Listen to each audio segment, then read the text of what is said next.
Good morning everyone, আমি Sulagna. Insights of মাইন্ডের নতুন একটি ব্লগে আপনাদের সকলকে অনেক অনেক স্বাগত জানাই। আজকে 28শে জানুয়ারি, এখন ওই সকাল 7টা মতো বাজে। আরেকবার বাইরের অবস্থাটা দেখুন, চারিদিকটা পুরো বরফে ঢেকে রয়েছে। কালকে রাত্রির থেকেই ক্রমাগত স্নোফল হয়ে চলেছে। উল্টো দিকের পাহাড়গুলো সব মেঘে ঢেকে রয়েছে, হয়তো বেলা বাড়ার সাথে সাথে আবার পাহাড়গুলো দেখা যাবে।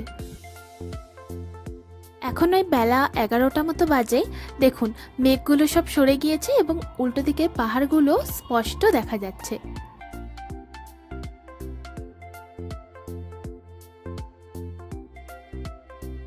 দূর থেকে পাহাড়গুলোকে দেখে যেন মনে হচ্ছে সব মেঘের চাদরে ঢাকা পড়ে রয়েছে। সত্যিই অসম্ভব সুন্দর দেখতে লাগছিল।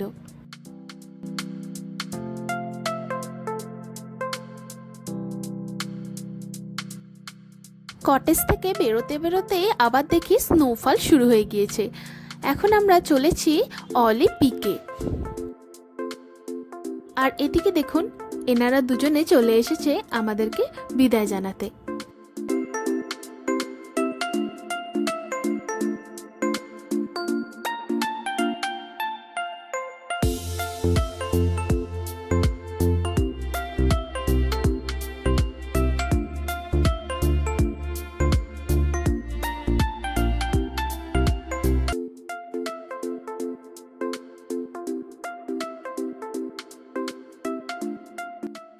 পিক পয়েন্টে পৌঁছে আমরা প্রথমেই বরফে পড়ার জন্য জামা এবং জুতো ভাড়া নিয়ে নিয়েছিলাম।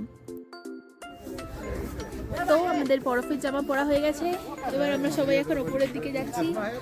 এখান থেকে আমরা ওপরে যাব হচ্ছে রোপওয়ে করে। চলুন যাওয়া যাক।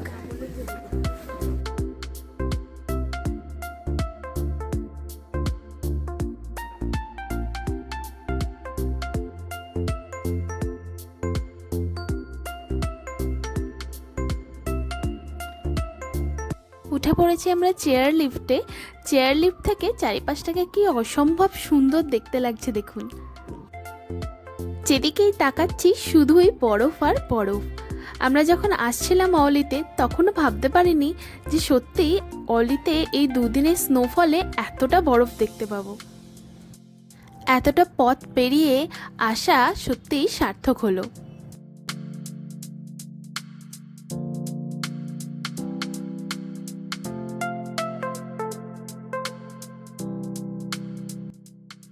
প্রথমেই আমরা সকলে চলে গিয়েছিলাম টিউব রাইডিং করতে।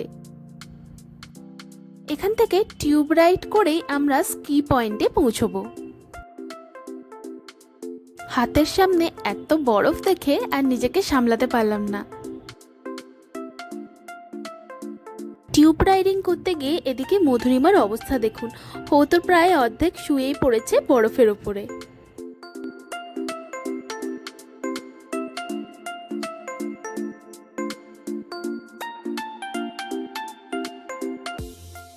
পৌঁছে গেছি আমরা স্কি পয়েন্টে। এখান থেকে আমরা স্কিয়ের যে বুটগুলো হয় সেগুলো পরে নিচ্ছিলাম।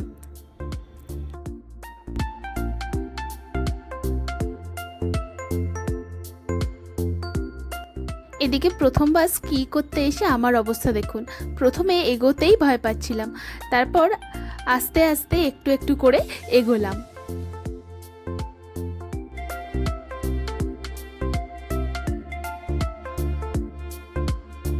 এখানেই একটা দোকান থেকে আমরা একটু ম্যাগি আর কফি নিয়ে নিয়েছিলাম।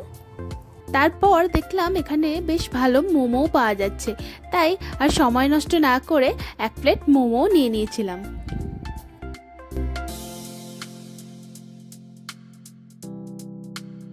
স্কিয়ের বুটগুলো ছেড়ে রেখে এখন আমরা নর্মাল বরফের জুতো পরে আবার যাচ্ছি নিচের দিকে। এই সামনেই দেখছেন, ওটা হচ্ছে অলি লেক। অলি লেকটা এত ঠান্ডায় পুরো জমে গিয়েছে।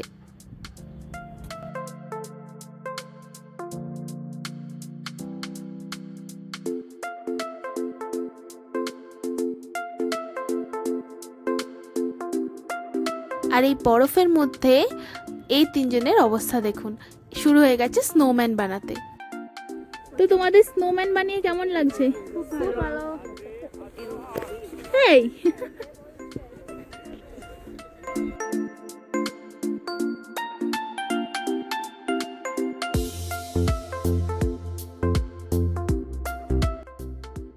এই বরফের মধ্যে মজা করতে করতে সময়ের খেয়ালই ছিল না।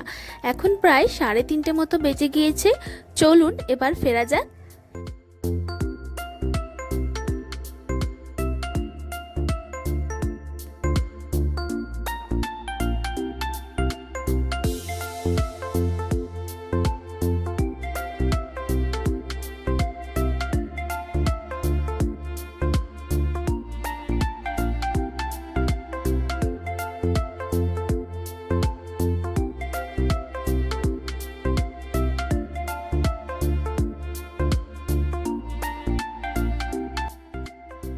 এখানে চেয়ারলিফট স্টেশনের পাশেও অনেকে স্কি করছিল।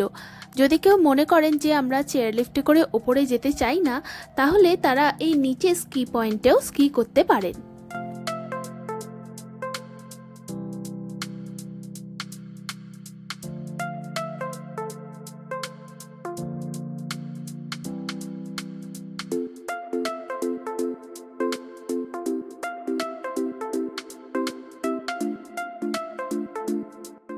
পৌঁছে গেছি আমরা টিভি টাওয়ারের কাছে।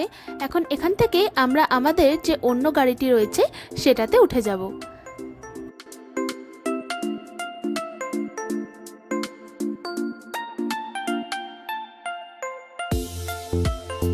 এরপর আমরা চলে এসেছিলাম নরসিংহ মন্দির দর্শন করতে।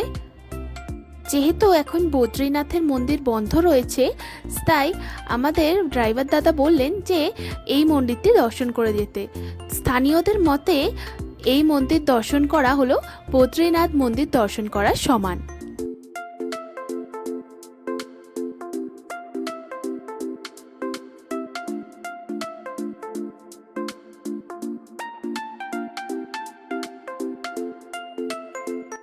আমাদের মন্দির দর্শন করা হয়ে গিয়েছে।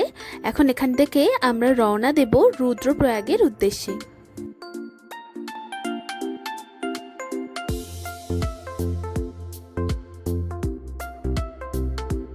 পৌঁছে গেছি আমরা আমাদের রুদ্রপ্রয়াগের হোটেলে। চলুন আজকের ব্লগটা তাহলে এখানেই শেষ করা যাক।